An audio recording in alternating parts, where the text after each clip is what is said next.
भगवान विष्णु जी से कहा कि आपके पिताजी का सिर कहां है और उनके चरण कहां है। कभी शिवलिंग को देखेंगे आप तो शिवलिंग में चरण कहां है और उनके मुख कहां है, ये किसको मालूम पड़ेगा।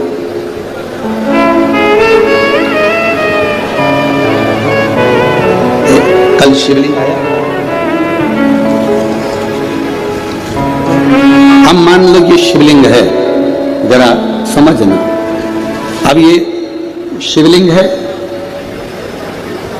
अब इस शिवलिंग का मुख कहां है, इस शिवलिंग का चरण कहां है। भगवान ब्रह्मा जी भगवान विष्णु जी पर हंसकर बोले तुम्हारे पिताजी का चरण और तुम्हारे पिताजी का मुख है कहां।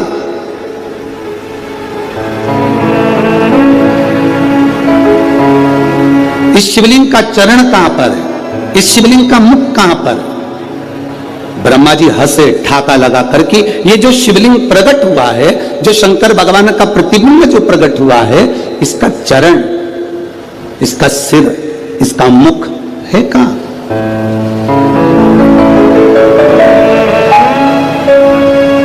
ब्रह्मा जी जब हंसे तो भगवान विष्णु ने कहा मैं नहीं जानता कि मेरे पिता का मुख कहां है, मेरे पिता का चरण कहां है, पर इतना जरूर कहता हूं, भगवान नारायण कहते हैं पिता का मुख, पिता का चरण, इससे मतलब नहीं होना चाहिए, मतलब होना चाहिए कि पिता की छत्र छाया हमारे ऊपर है कि नहीं है, मतलब उससे होना चाहिए। कहां चरण है, कहां मुख है, दोनों में वाद विवाद हुआ। भगवान ब्रह्मा जी ने भगवान विष्णु से कहा कि मैं आकाश में जाता हूं और भगवान शंकर का सिर देखकर आता हूं, तुम पाताल में जाओ और भगवान शंकर का चरण देखकर आओ। दोनों जा रहे हैं। भगवान विष्णु ने मना कर दिया था मेरे पाताल में जाने से कुछ नहीं होगा, शंकर भगवान के चरण मिलना कठिन है।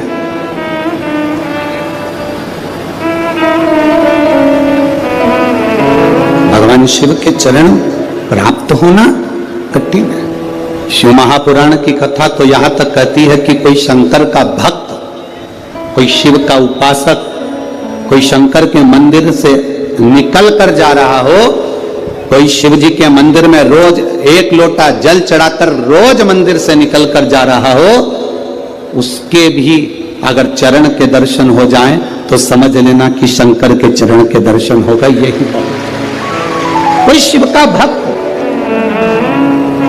कोई शंकर की आराधना करने वाला, शिव की आराधना करने वाला, शंकर की आराधना करने वाला, शिव तत्व को जानने वाला, शंकर का भजन करने वाला, तुम्हारे पास पड़ोस में अड़ोसन पड़ोसन धड़ोसन कोई भी तुम्हारे नजदीक में भी कोई रहता हो और अगर शंकर के मंदिर में एक लोटा जल रोज चढ़ा रहा है, मंदिर में सेवा कर रहा है, मंदिर में श्रृंगार कर रहा है, बिना दिखावे के, बिना छल के, बिना बेईमानी के, बिना कपट के, बिना प्रपंच के, अगर शंकर की भक्ति में लगा हुआ है तो समझना कि यह शिव की उदारता है, ये शंकर की उदारता।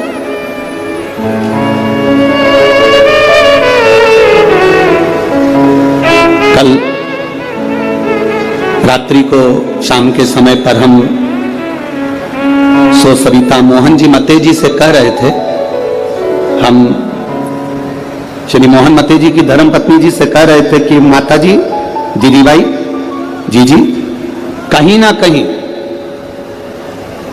आपके पति श्री मोहन गोपाल जी मते जी का, आमदार जी का कोई ना कोई पुण्य शंकर जी के प्रति प्रबल जरूर हुआ होगा, उनकी शिव भक्ति दड़ी जरूर हुई होगी, तब जाकर उनके ये क्षेत्र में शिव महापुराण की कथा आई।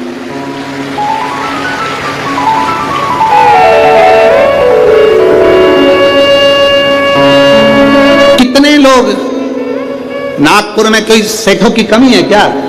अरे बोलो तो रे, जम के तो बोलो, कमी है सेठों की? नागपुर में कोई सेठों की कमी है? नागपुर में कोई सत्ताधारियों की कमी है? पर सब कुछ हो सकता है, पर शिव महापुराण की कथा अगर किसी के माध्यम से आए तो ये समझ लेना जैसे भागीरथ जी गंगा को लाए थे उसी तरह ही शंकर को लेकर आए। सहज नहीं है हमारा। हम मोहन मते जी को, आमदार जी को धन्यवाद देते हैं इस चीज के लिए, बहुत बहुत साधुवाद।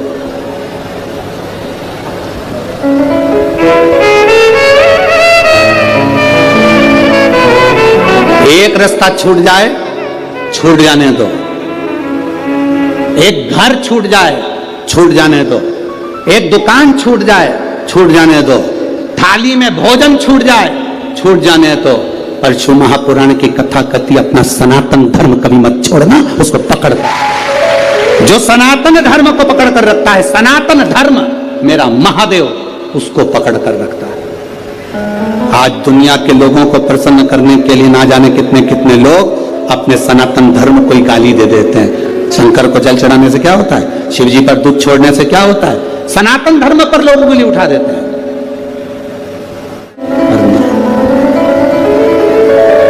जिसने शिव को जान लिया वो जिंदगी में सब कुछ पा गया। जो शंकर को नहीं जान पाया वो सब गवा गया, सब गवा।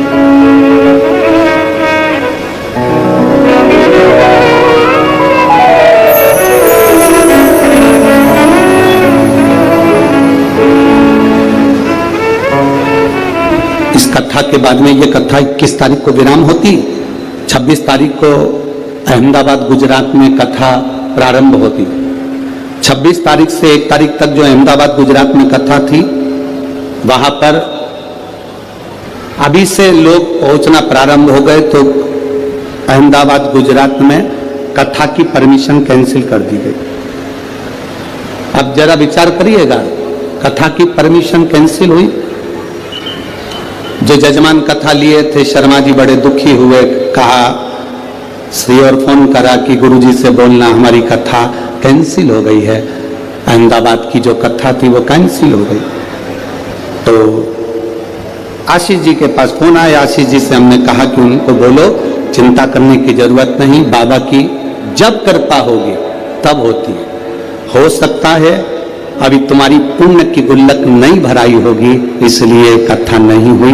जब पुण्य की गुल्लक भरा जाएगी तो ये कथा होगी, तभी योग लगेगा। जिसके भाग्य में होगी तहां मिलेगी। शिव कथा इतनी साधारण नहीं है। इसको भागवत करा लेना सरल पड़ता है, रामचरितमानस करा लेना सरल पड़ता है, गीता जी का पाठ करा लेना सरल पड़ता है, पर शिव महापुराण की कथा कराना कठिन करता है। क्यों? शंकर के जो भक्त आते हैं वो अपना आसन बिछाकर ऐसे बैठ जाते हैं 5 दिन 7 दिन के लिए कि तुम जेसीबी लेकर इनको उठाओगे तो नहीं उठते हैं। ये जहां बैठ गए तो बैठ गए। तुम कितना ही इनसे माथा बड़ी लोग कितना ही बोल लो, कितना ही अपन सब इकट्ठे और शंकर जी के पट्टे। कोई हटे क्या?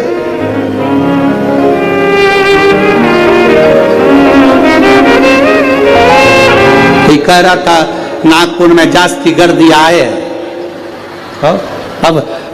अब बोल तो रहे तो हमको भी तो समझ में आना चाहिए। तो हमने बाजू वाले से पूछा, इसका मतलब बहुत गर्दी है, बहुत भीड़ है। तो हमने भी कह दिया फिर तो मजा आए। तो अब उसमें आनंद की अनुभूति तभी है।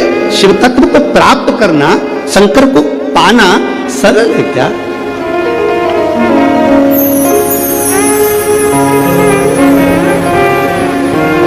महाराज कठिन।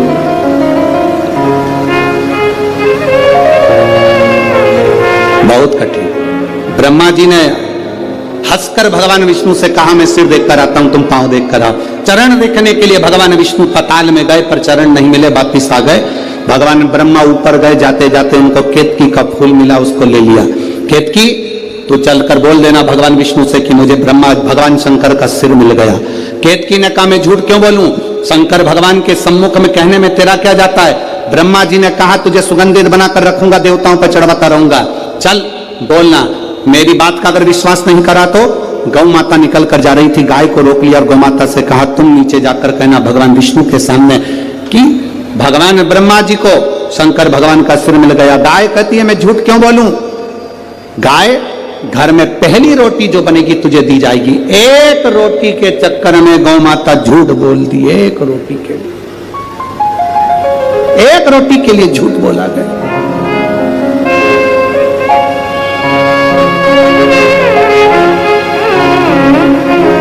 अपन क्या करते हैं? संसार में रहने वाला व्यक्ति करता क्या? झूठ निकल जाता। एक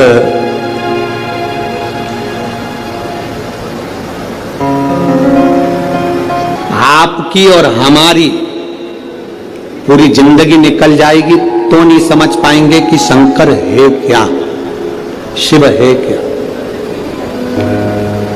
थोड़ा सा ज्ञान प्राप्त कर लिया और विचार कर लिया कि हम तो शंकर जी को बहुत जानते हैं, हम शिव जी को बहुत जानते हैं। ना ना भाई,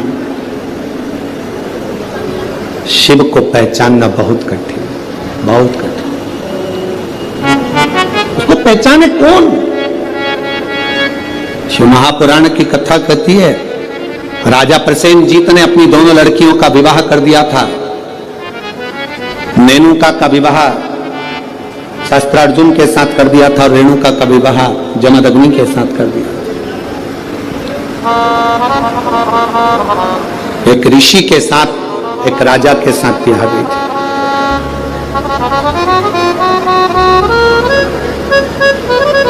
मां रेणुका कच्चे घड़े में जल भरकर लाती थी, शिव जी को चढ़ाती थी, पति को लाकर देती थी।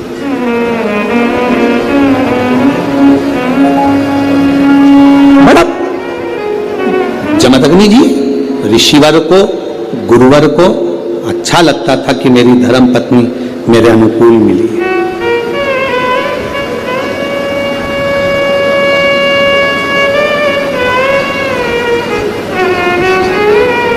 घर को अच्छा बनाने के लिए दो की जरूरत है,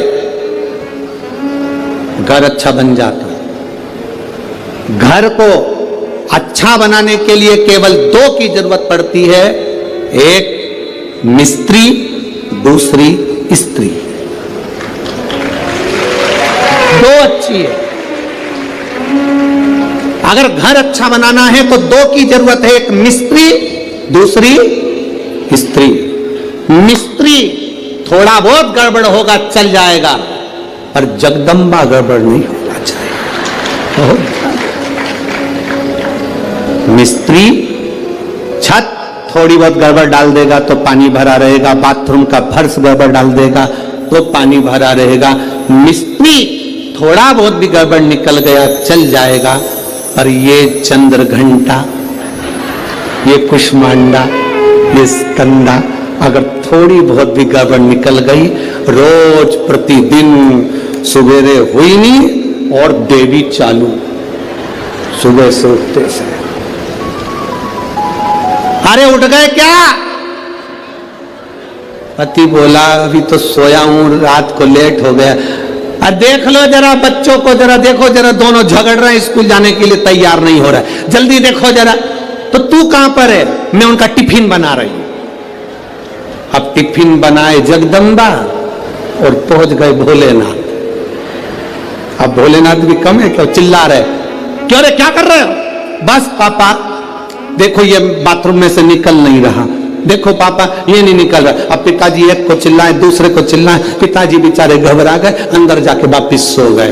अब थोड़ी देर बाद जगदम्बा फिर टिफिन पैक करते करते कमरे में पहुंच गई। मेरे को तुम्हारे लक्षण बहुत बुरे हैं, अभी तक सो रहे हो। और बेचारा जैसा था वैसा की वैसा ही उठ के बैठ गया।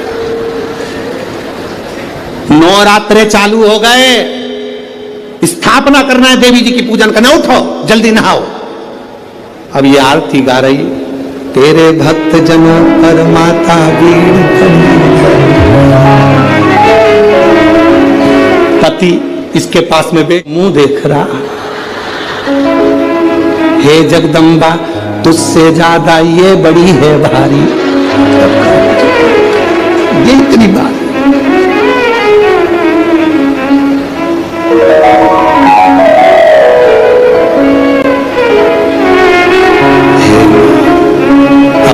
पत्नी देवी जी से कह रही, मां कृपा करना। पति थोड़ा तिरछा होके बोला, तू कृपा करना। पे भी दया बड़ी बहुत बहुत आश्चर्य वाली बात।